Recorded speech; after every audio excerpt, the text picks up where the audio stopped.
All right, so welcome to week 8. You have by this time already taken your exam, and hopefully you've seen I posted a short video just giving you some general guidance on the exam, kind of an FAQ. But this is going to be a shorter video since that exam time counts for about half of our, kind of class time for the week. So I just want to walk you through the 3 poems and poets that I assigned for this week. And so we're diving into literature, and we'll spend quite a few weeks on this.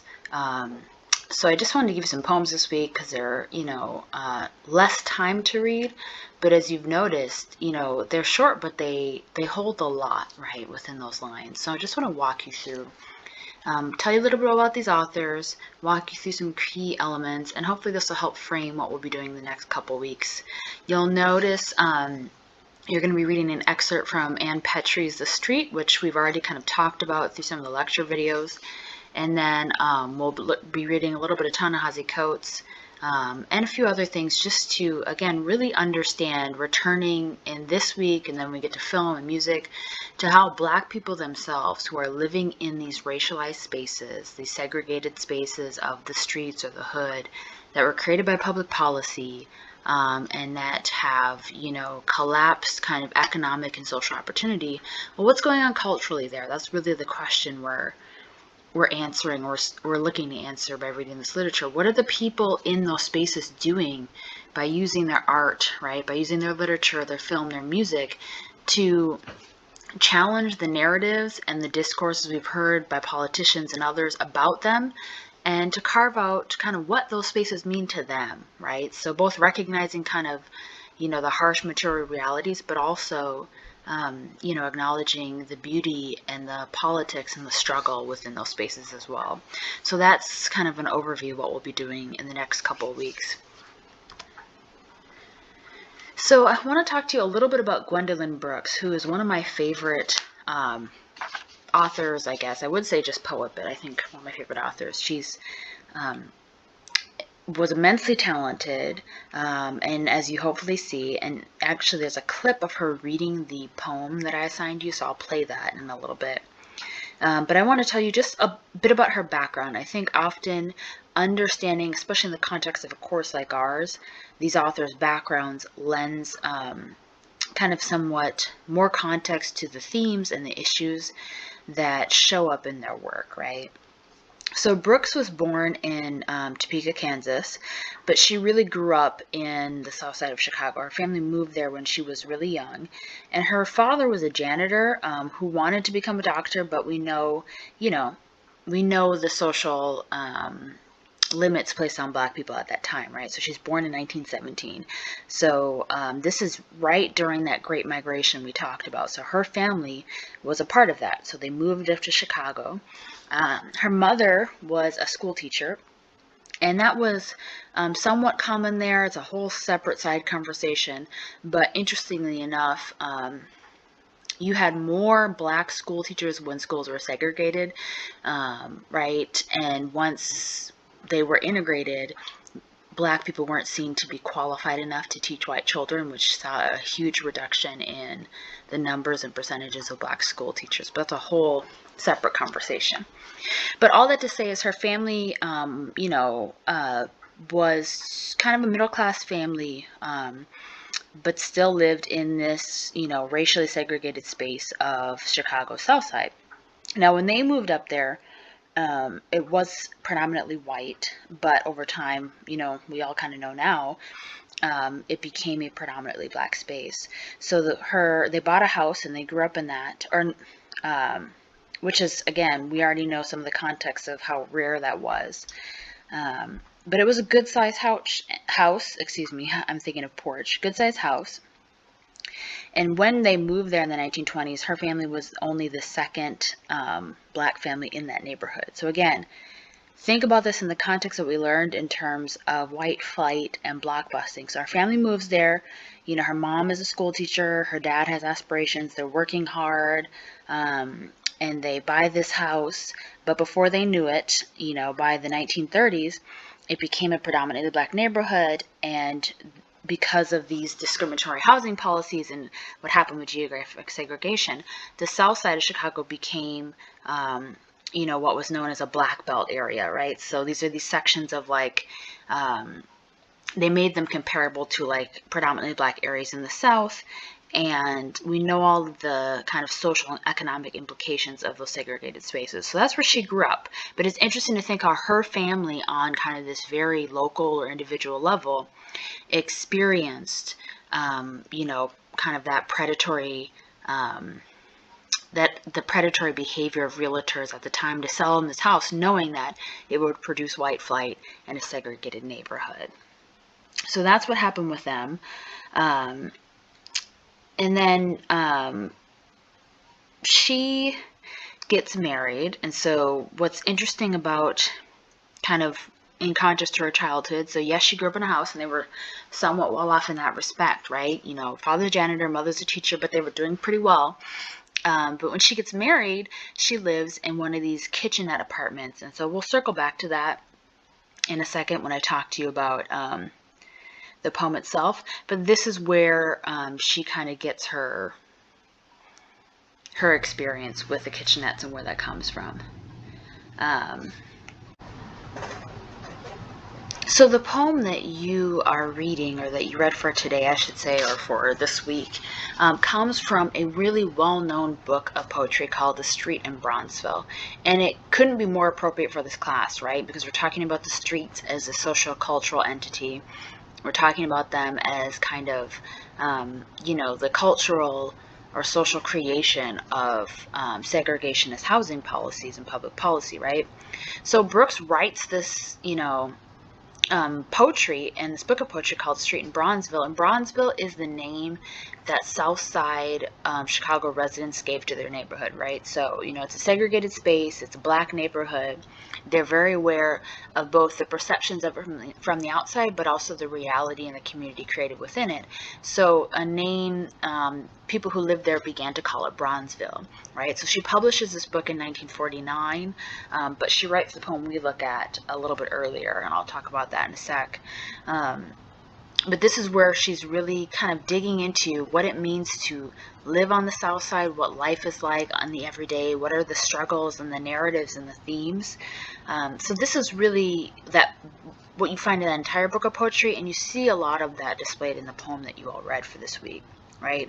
So, she's known for, like Hughes, and I guess like Clifton as well, who we'll talk about, is just focusing on kind of like everyday life, right? Something that people always sometimes call like a folksy narrative, right?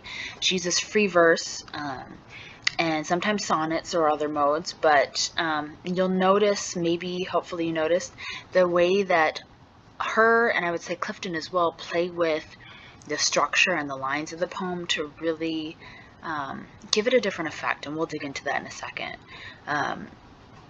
She is known, I just want to acknowledge, for also Maud Martha, which was published in 1953. It's her only novel. It's really worth reading as well if you're interested in that. But it gets into questions of colorism, and in addition to kind of, racism from white people, it deals with kind of how that's internalized. It's an interesting book, but somewhat outside of the purview of what we're talking about in this course. But I do want to acknowledge that Brooks is the first Black author to win the Pulitzer Prize.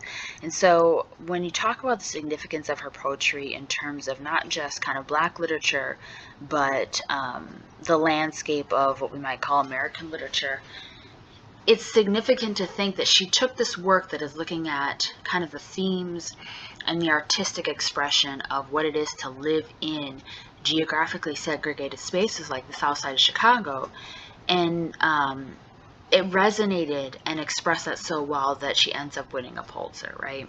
And in some ways, I think that shows how this experience and even the realities of geographic segregation are just this fundamental part of, kind of American experience and history, that it becomes a key piece of, of literature. And so I don't know, I think there's an interesting relationship between what happens with literature and what gets kind of rewarded, and how that translates into the narratives we tell about ourselves and our country. So I want to dig into, because I don't want this video to be too long, and you'll notice I could talk about some of these authors and their works for quite a while, so I'm going to try to keep this tight. But let me tell you a little bit about this poem in and of itself. So I mentioned to you that she lived in a house and was pretty comfortable there, but when she got married, she spent most of her kind of young adult life in one of these kitchenette apartments. And I put some images up here of them so you could get kind of a view. But this was a very common practice, particularly in kind of the 20s and 30s and 40s, and it's something you'll see Ann Petrie talk about in The Street, right? These apartment buildings where, because you have, Black people living in these segregated spaces without a lot of economic means because of what's going on socially, and because there's limited housing, you have a lot of these predatory landlords who take these apartment buildings or these houses and they chop them up into these very, very tiny, if you want to call them studio, I guess, but they're basically rooms, very small rooms, right? And they are rented at ridiculous profits for the landlord, but for a lot of Black people, this is their only option, right? This is the only housing available to them. Sometimes they have, like in these images you see, they'll have a small kitchen and it's like this one room where you have your little kitchenette and that's it. Other times they share their kitchen and their bathroom and everything else with other people in that same apartment, right? So they're sharing an apartment, but they're breaking it up into these individual kind of micro apartments, right? So these are the conditions that, Brooks was living in as she's, beginning her life as a young poet. And because of her, her background, her education, remember her mother is a school teacher, her parents put her into kind of writing things and she has training. She takes kind of what she's learned and these experiences to give artistic voice to, the experience of Black segregation and geographic segregation. So this poem was published in 1945, and so it's a part again of that book of poetry, A Street in Bronzeville. But I think, maybe more than any of the other poems that we're reading this week, it really is a poem that speaks directly about questions of housing, right? And housing rights and the experience of housing for Black people. So I'm going to play this where she's going to, the author herself is going to read the poem. And hopefully it'll let me show you the image while it plays, so you can kind of read along with. And I just want to point out a few things. Again, you've already read these and done some analysis, but I just want to point out a few things. This is Gwendolyn Brooks, January 19th, 1961, reading from my own poems. From A Street in Bronzeville, Kitchenette Building. We are things of dry hours and the involuntary plan. Grade in and grade. Dream makes a giddy sound, not strong like rent, feeding a wife, satisfying a man. But could a dream send up through onion fumes its white and violet, fight with fried potatoes and yesterday's garbage ripening in the hall, flutter or sing an aria down these rooms? Even if we were willing to let it in, had time to warm it, keep it very clean, anticipate a message, let it begin. We wondered, but not well, not for a minute. Since number 5 is out of the bathroom now, we think of lukewarm water, hope to get in it. Perfect. So I wanted you, I think it's great sometimes when you can hear the poet themselves read their work, but a few interesting things here, and you'll notice this in Brooks' poetry as well as when we talk about Clifton's, but the way that they use we, right? This is actually pretty common in Langston Hughes' work as well. So I'll circle back to this and why it's even another reason it's significant when I get to Hughes, but just notice the fact that they invoke this, yes, a plural we, but it's a specific we, right? This is a we that signifies the Black community, right? So it's interesting to think of both kind of making this a universal or communal experience, but it's very specific to people who are racialized as Black, right? So it centers people, the we, which is not something that was being done at the time in dominant narratives. You'll notice the imagery here, both of the people, the we, as well as the apartments, right? You see there's kind of a mirroring image of the people being grayed in or gray, which gives you the sense of being weathered, worn, of kind of the burden of routine and necessity. But also that is a reflection of the physical conditions of the apartments, right? So it's interesting to think about, and this entire poem really is, what is the relationship between the physical space that people are living in and what it does to their selves, their identity, their hope, right? If you read the, I think I gave you a guide for this one, or it was either this or Clifton, but if you look at the Poetry Foundation, they kind of walk through a lot of these poems, and they mentioned metonymy as being kind of one of the key things in here, and so that's just a literary device, and again, I'm not going to test you on that because it's not a lit course, so don't panic, but when you use an attribute to signify the whole, so when someone says the pen is mightier than the sword and they're talking about writing the pen, or when you say, oh, he's a suit to signify a business person, that's an example of that. And that's something that people mention in here, these signals here of attributes of life to signify the people living it, right? So, and the strong things that are rent, feeding a wife, satisfying a man. One thing I think that's important here is you'll notice that she plays a lot with this sense of, what is kind of emotional or idealistic, like a dream, versus the very firm material realities of needing to pay your bills, needing to take care of your family, things like that, right?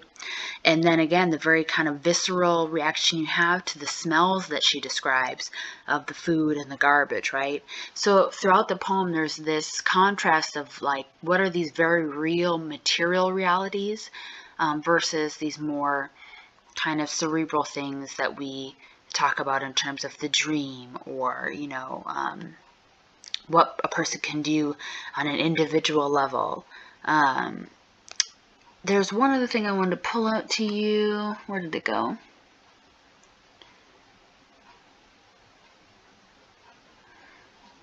Well, I couldn't find it here, so that's all right. Oh, that was it. Towards the end, where they talk about waiting for number 5 to get out of the bathroom, that's, part of what I was mentioning before. You're sharing all of these things, and if you think about a bathroom as a very kind of intimate space of where you're cleaning yourself and taking care of things that we usually like to keep very private, think about the reality of sharing that and waiting for others, right? And not to necessarily put that as a completely negative thing, but it's interesting to kind of subvert our sense of what is communal and what is individual. But I don't want to take forever and ever to go through this, but I guess the big thing I want you to notice is what she does with imagery, how she is contrasting kind of material reality with hope or desire, or these internal things like dreaming, especially in that latter part where it says, even if we were to let it in, right? Had time to warm it up, keep it very clean, anticipate a message, let it begin. She's really asking this question, or the kind of the speaker of the poem is, what do these conditions of, geographic segregation and inadequate housing do to your dreams, your freedom, your agency, your ability to embrace those things? And you'll notice the contrast again, those material realities versus these kind of internalized things show us maybe the larger forces at play that challenge our belief that if you just have the right belief system, or if you just make individual choices, then you can get out of this. But she uses a lot of imagery and words like strong to challenge that by saying, here are kind of the harsh, physical conditions that make it not just about what you believe or choose to do. So it's an interesting contrast or depiction of what happens when you internalize these conditions, or you live in these conditions. What does that do to oneself? That's kind of a question she leaves us with, right? I say a question she leaves us with because this poem really influenced Langston Hughes. So 6 years after, oh, excuse the error here, 6 years after Street in Bronzeville was published, Hughes published Harlem within Montage of a Dream Deferred, right? And in many ways, he picks up on that question of, what happens to your dreams, what happens to your desires, what happens to your hopes within these conditions, and uses similar kind of imagery with food and things like that, but we'll get to that in a second. Let me tell you just a little bit about Hughes. So, born in 1902, he died in 1967, unfortunately. He, before he was 12, had lived in 6 different cities, so lots of experience in these kind of segregated spaces of urban spaces, I should say. He also spent a lot of time working different jobs, and so he has a lot of experience in kind of different working class positions, and that influences work a lot, right? So he had been before he published his first book, he had been a truck farmer, a cook, a waiter, a sailor, a doorman. He had lived in Paris, he'd been to Mexico, visited West Africa, the Canary Islands, France, Italy. So he traveled a lot, and he had a lot of different experiences. And you see this play out in his work. So like Brooks, he's often considered, again, kind of like this folksy narrative. But what's interesting is because Hughes is squarely identified as a Harlem Renaissance writer, right?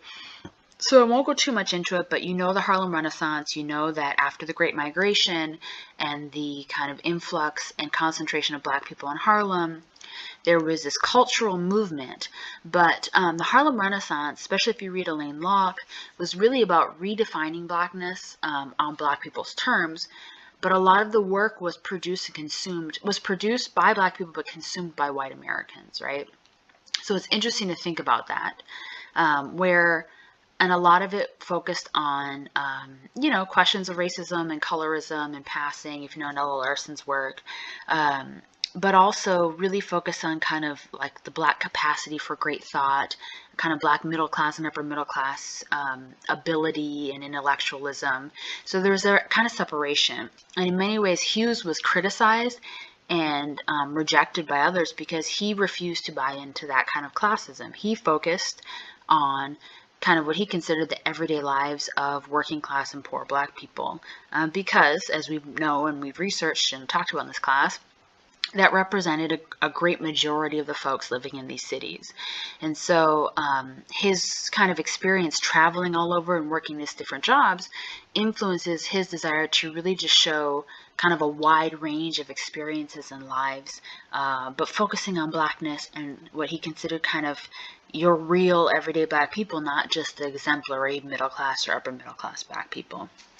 So that kind of frames his role both as an artist as well as within the Harlem Renaissance. And he really took to writing about experiences in the cities and in Harlem in particular.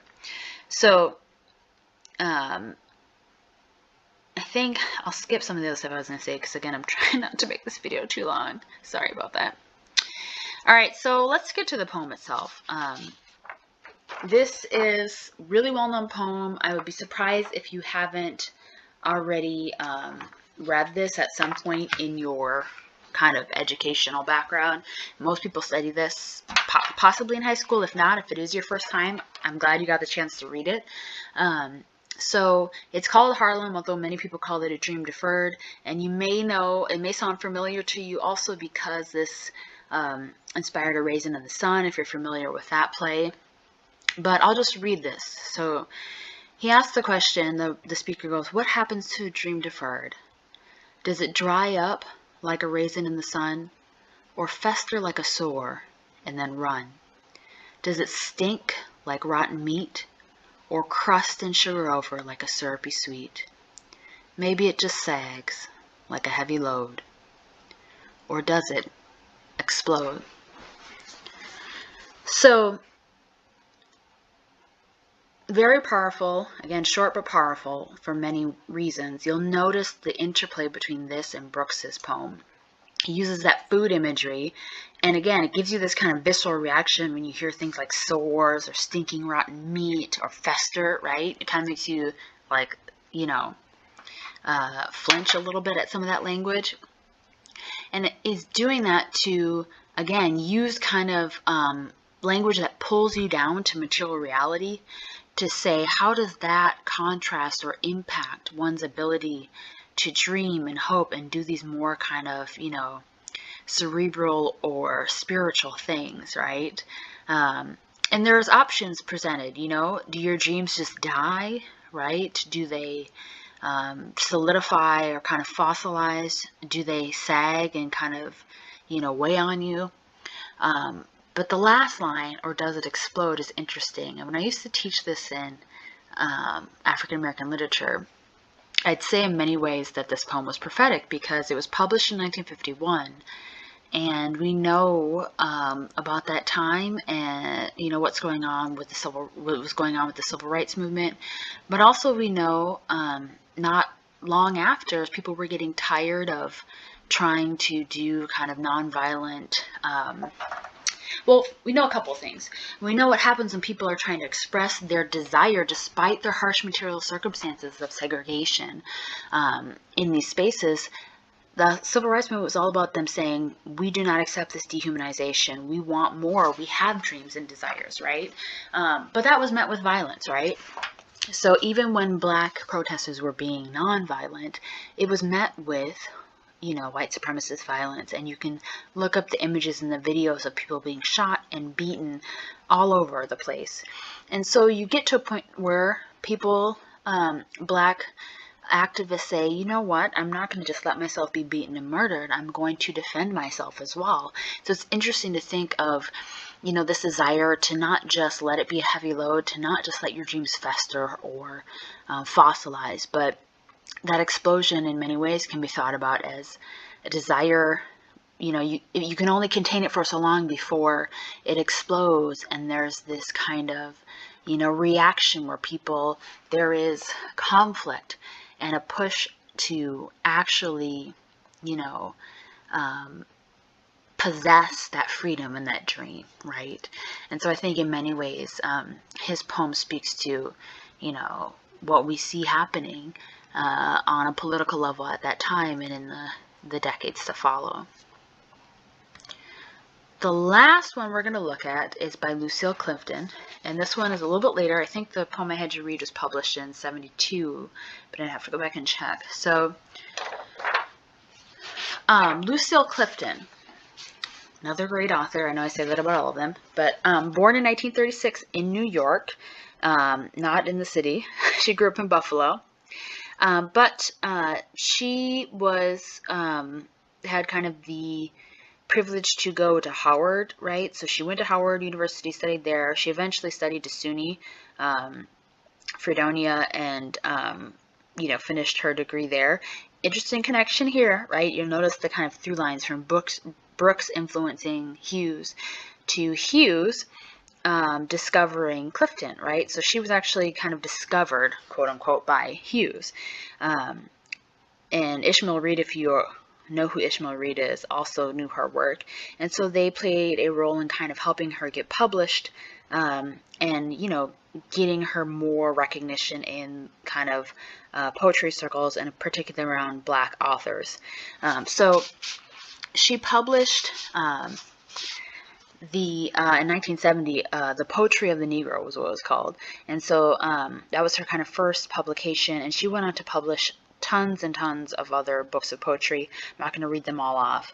But she was a finalist twice for the Pulitzer Prize. So again, her work speaks to Black life, Black conditions, and I think it's worth acknowledging the ways in which that becomes a fundamental understanding and part of the broader narrative of the U.S. itself.